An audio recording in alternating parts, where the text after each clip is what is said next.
Have you noticed how healthy sodas suddenly seem to be everywhere? They're bright, trendy, beautifully branded, and they promise something that sounds almost too good to be true.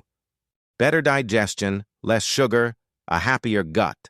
Some of them even position themselves as a smarter replacement for traditional soda, almost like you can have the fun of a fizzy drink and still feel like you're doing something good for your body. And that raises an important question. Are prebiotic sodas actually good for your gut, or are they just another wellness trend wrapped in smart marketing? Today on The Vital Nourish, we're taking a balanced look at what these drinks really are, what prebiotics actually do inside the body, why these sodas have exploded in popularity in the United States, and whether they deserve a place in a healthy lifestyle. And if you stay until the end, I'll tell you exactly when a prebiotic soda can make sense, and when it's much better to skip it and go for something simpler. If you enjoy science-based wellness without hype, make sure to subscribe to the channel and turn on notifications. We talk about food, natural health, and everyday choices that can genuinely move the needle. Let's start with the basics. A prebiotic soda is usually a sparkling drink that contains some type of fiber intended to feed beneficial gut bacteria. Unlike probiotics, which are live bacteria themselves, prebiotics are substances your body doesn't fully digest, and instead, they become food for the microbes living in your colon.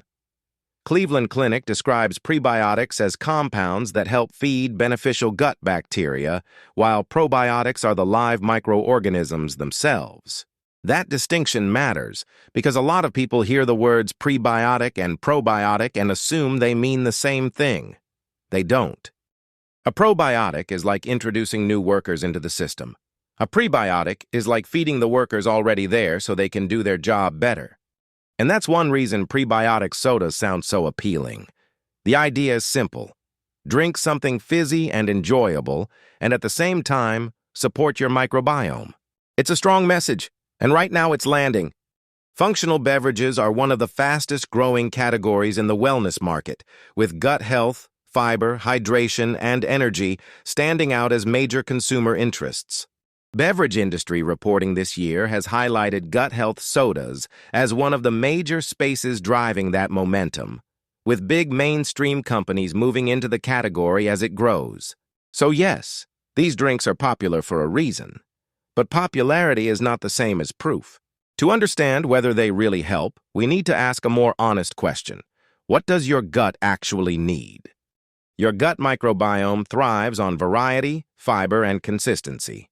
It tends to do best when you regularly eat fiber-rich plant foods like beans, lentils, oats, vegetables, fruit, nuts, seeds, and whole grains. Those foods provide not just one isolated ingredient, but a whole ecosystem of compounds that support microbial diversity and intestinal health. Prebiotic soda, by contrast, usually contains one or two isolated fibers added into a beverage base. That doesn't necessarily make it useless, but it does mean it's not equivalent to a whole food pattern. And this is where things get more nuanced. Some prebiotic sodas do contain meaningful fiber, but the amount varies a lot depending on the brand. The University of Illinois notes that 1 can of orange cream poppy contains about 2 grams of fiber, while a strawberry vanilla Olipop contains 9 grams. That same source also points out that U.S. dietary guidance recommends about 28 grams of fiber per day on a 2,000-calorie diet, and that most Americans still fall well short of that mark. So if a drink gives you 2 grams, that may be better than 0, but it's still a small fraction of what most people need in a day. If it gives you 9 grams, that's more substantial, but it still doesn't replace a truly fiber-rich diet. In other words, these beverages may contribute, but they are not the foundation. And there's another issue people don't think about enough: tolerance. The same fibers that can support gut bacteria can also trigger bloating, gas, and discomfort in some people, especially if the person is not used to much fiber or if they're sensitive to ingredients like inulin. Dietitians interviewed by Eating Well recently pointed out that prebiotic sodas can cause bloating and gas for some people because of their concentrated fibers, especially those high in FODMAP-type ingredients.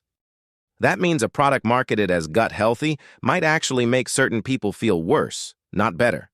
This doesn't mean the drink is bad. It means gut health is personal. A product can be helpful in one context and irritating in another. Someone with a robust digestive system may enjoy it with no issue. Someone with IBS tendencies, FODMAP sensitivity, or a very low-fiber baseline may find it uncomfortable. And this is one of the biggest problems with wellness marketing. It tends to flatten complexity. It takes something deeply individual and sells it as universally beneficial. Another important point is expectations. Some of the biggest brands in the category became famous by linking their products to gut health, but that messaging has also been challenged.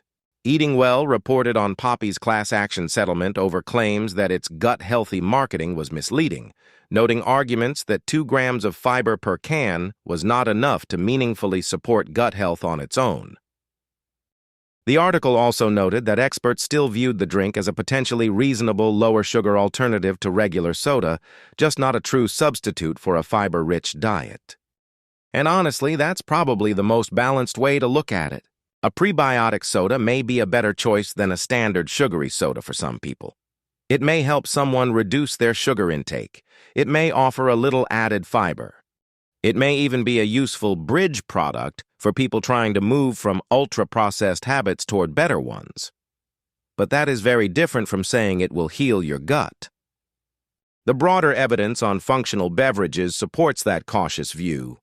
Eating Well's review of the category this year emphasized that some functional drinks can be useful, but many overpromise and should not be mistaken for a replacement for healthy eating, sleep, exercise, and stress management. That's exactly the mindset I'd encourage here. If someone is drinking multiple regular sodas a day and switches to a lower-sugar prebiotic soda occasionally, that may be a meaningful improvement. If someone enjoys the taste, tolerates the ingredients well, and uses it as an occasional add-on to an already healthy lifestyle, that can be totally reasonable. But if someone believes 1 can a day is enough to fix bloating, constipation, or poor gut health while the rest of their lifestyle stays the same, they're probably being sold a fantasy. Your microbiome is influenced by what you do day after day. It responds to your diet pattern, your stress level, your sleep, your movement, your medications, and your overall metabolic health. A trendy drink may play a small role, but it can't override the basics.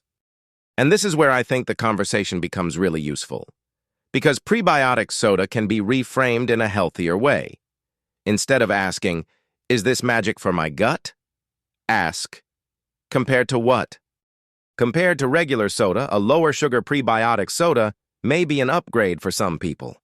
Compared to water, unsweetened tea, or whole foods rich in fiber, it is usually not the strongest option. Compared to eating real prebiotic foods like oats, legumes, asparagus, onions, bananas, lentils, and whole grains, it's more of a convenience product than a foundational one. And there's nothing wrong with convenience, as long as we call it what it is.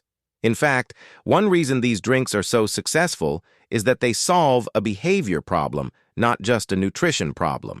People like bubbles. People like flavor. People like a ritual.